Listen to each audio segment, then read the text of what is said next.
क्या आपने कभी सोचा है कि असली सीक्रेट एजेंट्स कैसे काम करते हैं?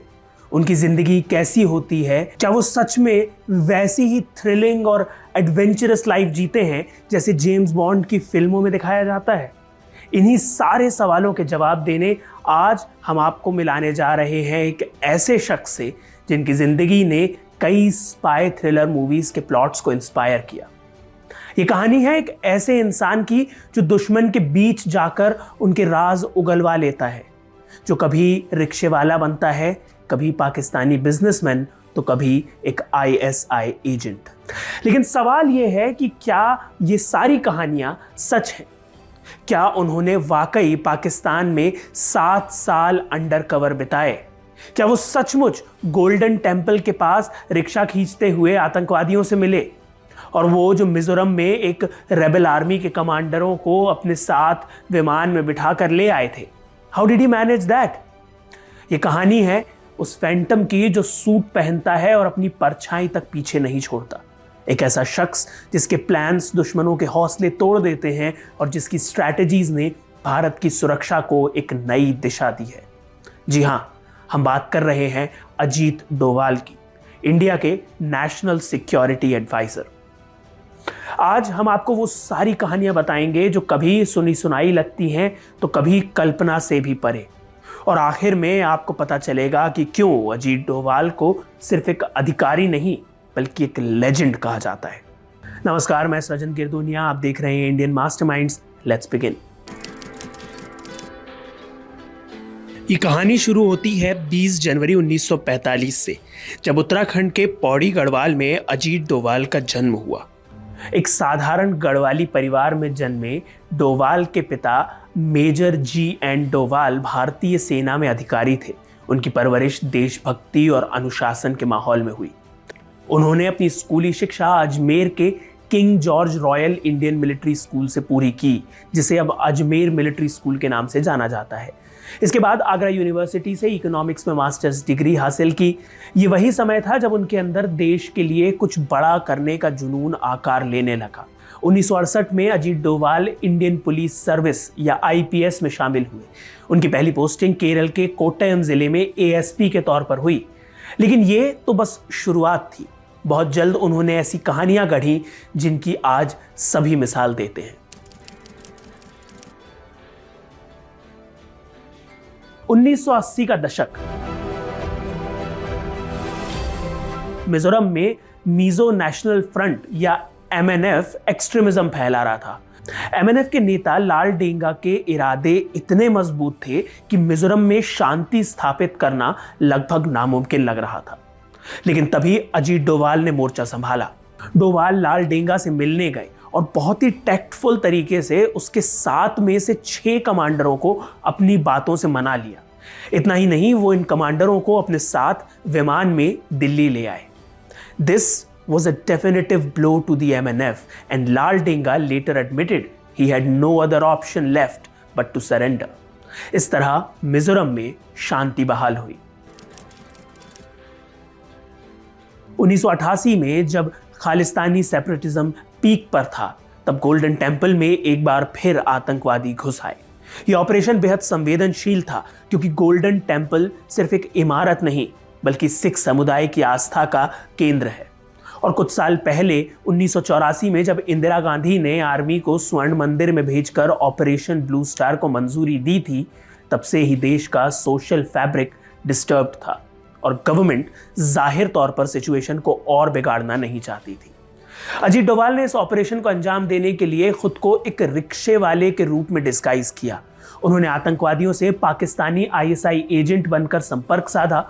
उनकी जानकारी पर आधारित एनएसजी ने इस ऑपरेशन को अंजाम दिया और बिना ज्यादा जानमाल को नुकसान पहुंचाए आतंकवादियों को बाहर निकाला गया।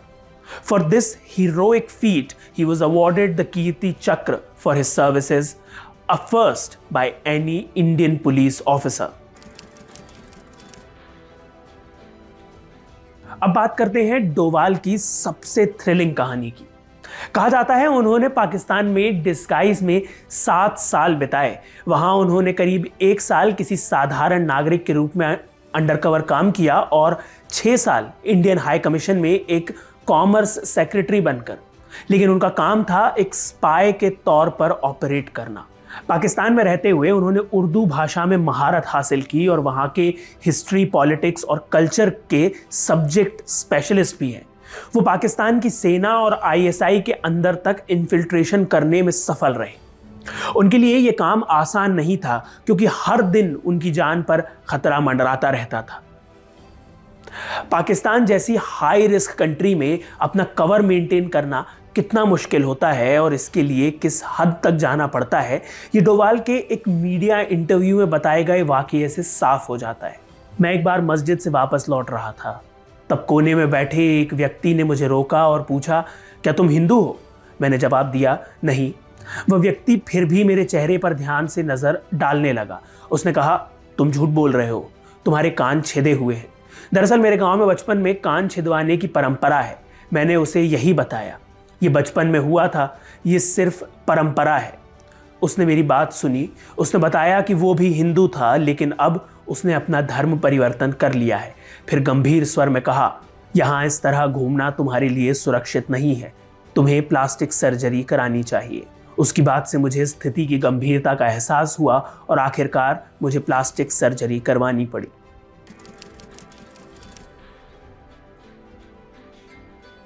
उन्नीस 1999 में जब इंडियन एयरलाइंस की फ्लाइट IC-814 को आतंकवादियों ने हाईजैक कर लिया और अफगानिस्तान के कांधार ले गए, तब अफगानिस्तान की पॉलिटिकल सिचुएशन काफी कॉम्प्लिकेटेड थी, अ लॉट लाइक टुडे। उस समय तालिबान ने काबुल सहित देश के अधिकांश हिस्सों पर अपना कंट्रोल स्टैब्लिश कर रखा था और देश को शरिया कानून के तहत चलाने का दावा कर रहे थे। The Taliban government did not have international recognition. इस highly volatile और unpredictable political scenario ने हाईजैक को और भी सेंसिटिव बना दिया था, क्योंकि तालिबान शासन के तहत कांधार में वार्ता और बचाव कार्यों को अंजाम देना बेहद मुश्किल और खतरनाक था। सैकड़ों निर्दोष यात्रियों की जान दांव पर लगी थी और आतंकवादियों की मांगें बेहद चौंकाने वाली थी। हालांकि भारत सरकार का आतंकवादियों की मांगों के आगे झुकना एक राजनीतिक फैसला था, लेकिन इस पूरे क्राइसिस में जो शख्स सबसे जरूरी रोल में था वो थे अजीत डोभाल। उनकी वाइज लीडरशिप और टफ नेगोशिएशंस के बिना यह घटना और भी भयानक रूप ले सकती थी। हाईजैकर्स ने शुरुआत में 36 खूंखार आतंकवादियों की रिहाई की मांग की, साथ ही $200 मिलियन की फिरौती और HUM या हरकतुल मुजाहिदीन के फाउंडर सज्जाद अफगानी के शव की वापसी। लेकिन डोभाल ने उनकी मांगों को सीधा खारिज कर दिया। उनके इस सख्त रवैये का असर साफ दिखा। आतंकवादी अपनी मूल मांगों से पीछे हटने लगे। 36 आतंकवादियों की रिहाई की मांग को घटाकर केवल 3 नामों पर सीमित कर दिया गया। उन्होंने $200 मिलियन की फिरौती और सज्जाद अफगानी के शव की मांग भी छोड़ दी। डोभाल की सूझबूझ और साहस ने सुनिश्चित किया कि इस क्राइसिस का सल्यूशन कम से कम नुकसान के साथ किया जाए। ये घटना अजीत डोभाल की असाधारण क्षमताओं और राष्ट्रीय सुरक्षा के प्रति उनकी प्रतिबद्धता का एक और उदाहरण बन गई। 2014 में जब इराक में आईसिस का कहर जारी था, तिकरीत के एक हॉस्पिटल में 46 भारतीय नर्सों को हॉस्टेज बना लिया गया। सिचुएशन सेंसिटिव थी। ISIS ने तिकरीत, मोसूल और बैजी जैसे शहरों पर कब्जा जमा लिया था और इस क्षेत्र में सुलह के लिए कोई क्लियर रास्ता नहीं दिख रहा था। आतंकी संगठन के साथ बाथिस्ट ग्रुप्स और सद्दाम हुसैन के पुराने वफादार कमांडर भी थे, जो इस लूजली फॉर्म्ड अलायंस को और भी खतरनाक बना रहे थे।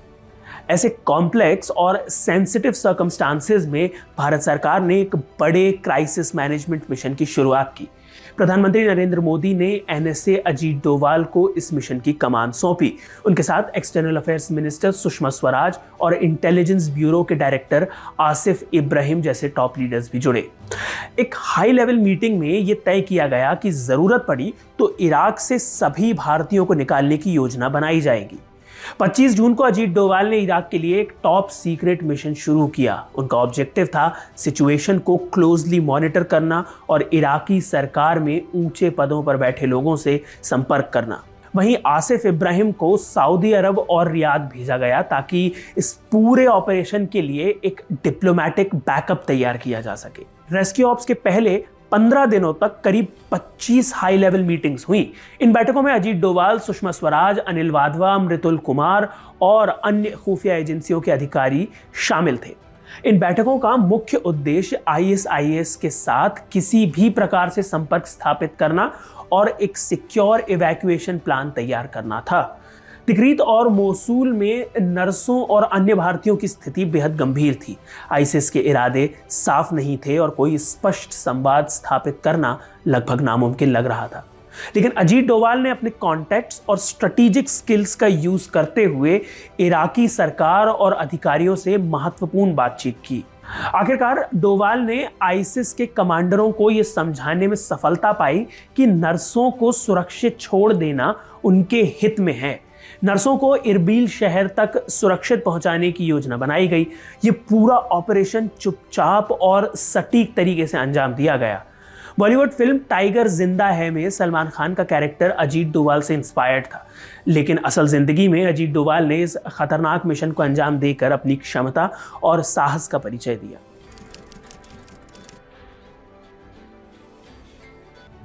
2015 में मणिपुर में आतंकियों ने भारतीय सेना के काफिले पर हमला किया, जिसमें कई सैनिक शहीद हो गए।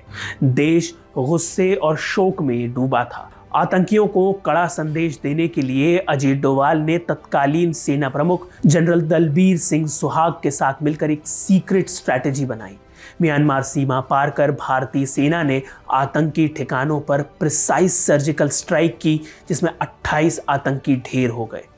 यह ऑपरेशन भारत के स्ट्रेटेजिक वेंजेंस का पहला क्लियर एग्जाम्पल था और दुनिया ने देखा कि भारत अब अपने दुश्मनों को उनके घर में घुसकर जवाब दे सकता है। इसके बाद 2016 में उरी आतंकी हमले के जवाब में पाकिस्तान ऑक्यूपाइड कश्मीर या पीओके में भी सर्जिकल स्ट्राइक की योजना का नेतृत्व डोभाल ने किया। ये स्ट्राइक्स भारत की सुरक्षा नीति में एक ऐतिहासिक बदलाव का प्रतीक बनी।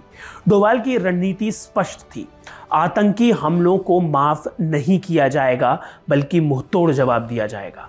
2019 में आई film Uri the surgical strike में परेश रावल का किरदार अजीत डोभाल से इंस्पायर्ड था। 2019 में पुलवामा हमले में 40 से अधिक सीआरपीएफ जवानों की शहादत ने पूरे देश को झकझोर दिया। जवाब देने की जिम्मेदारी फिर से अजीत डोभाल पर थी। उन्होंने प्रधानमंत्री नरेंद्र मोदी और भारतीय वायुसेना के साथ मिलकर बालाकोट एयर स्ट्राइक की योजना बनाई। वायुसेना ने पाकिस्तान के बालाकोट में जैश ए मोहम्मद के आतंकी कैंपों पर बम गिराए और सैकड़ों आतंकियों को मार गिराया। ये पहली बार था जब भारतीय वायुसेना ने नियंत्रण रेखा पार करके इतनी गहराई में हमला किया। इस ऑपरेशन के बाद पाकिस्तान ने भारतीय पायलट अभिनंदन वर्धमान को पकड़ लिया। स्थिति नाजुक थी। अजीत डोभाल ने अमेरिकी विदेश मंत्री और राष्ट्रीय सुरक्षा सलाहकार से वार्ता की और कूटनीतिक दबाव बनाकर अभिनंदन की सुरक्षित वापसी सुनिश्चित की। ये उनकी रणनीतिक और कूटनीतिक कुशलता का एक और शानदार उदाहरण रहा। 2019 में जब जम्मू कश्मीर से धारा 370 हटाई गई तो पूरी दुनिया की नजरें भारत पर थी। इस फैसले के बाद घाटी में संभावित हिंसा और तनाव को रोकना एक बड़ी चुनौती थी। ऐसे में अजीत डोभाल ने खुद श्रीनगर का रुख किया। उन्होंने सुरक्षा बलों और स्थानीय प्रशासन का मनोबल बढ़ाया। उनकी रणनीति सिर्फ सैन्य नहीं बल्कि मानवता पर आधारित थी। वो स्थानीय लोगों से मिले, उनके साथ खाना खाया और उनके डर को दूर करने की कोशिश की। अजीत डोभाल को भारत की सुरक्षा नीति में बदलाव का श्रेय दिया जाता है। उन्होंने पाकिस्तान के साथ भारत की नीति में ऑफेंसिव डिफेंस की फिलॉसफी को स्टैब्लिश किया। ये नीति भारत को केवल हमलों का जवाब देने तक सीमित नहीं रखती बल्कि दुश्मनों को उनके कार्यों का खामियाजा भुगतने के लिए मजबूर करती है। म्यांमार की सर्जिकल स्ट्राइक से लेकर बालाकोट एयर स्ट्राइक और धारा 370 की चुनौती तक अजीत डोभाल ने हर कदम पर यह साबित किया है कि वो भारत के सबसे कुशल रणनीतिकारों में से एक हैं। उनकी योजनाएं सिर्फ आक्रामक नहीं बल्कि सटीक और प्रभावशाली होती हैं। आज उनकी रणनीति भारत की सुरक्षा का मजबूत स्तंभ है। डोभाल की कहानी में जितनी मिस्ट्री है उतना ही करेज भी, जितना प्रिसिशन है उतना ही पेशेंस भी। He is not just an officer, but a warrior who has redefined security for India. उनकी जिंदगी ऐसी कहानियों से भरी पड़ी है जिनकी कल्पना किसी स्पाई थ्रिलर नॉवेल में भी मिलना मुश्किल है। चाहे मिजोरम के विद्रोहियों को काबू में करना हो, पाकिस्तान में सालों तक अंडरकवर रहकर खुफिया जानकारी जुटानी हो, या बालाकोट की काली स्याह रातों में दुश्मन को उसके घर में घुसकर जवाब देना हो, Ajit Doval has proven that he isn't just a strategist but also a visionary leader. So this is the story of India's James Bond. What do you think about the incredible life of India's NSA? Let us know in the comments below. अगर आपको ये video पसंद आया तो इसे like और share जरूर करें, साथ ही इंडियन मास्टरमाइंड्स को सब्सक्राइब करें। Thank you so much for watching and I'll see you in the next one.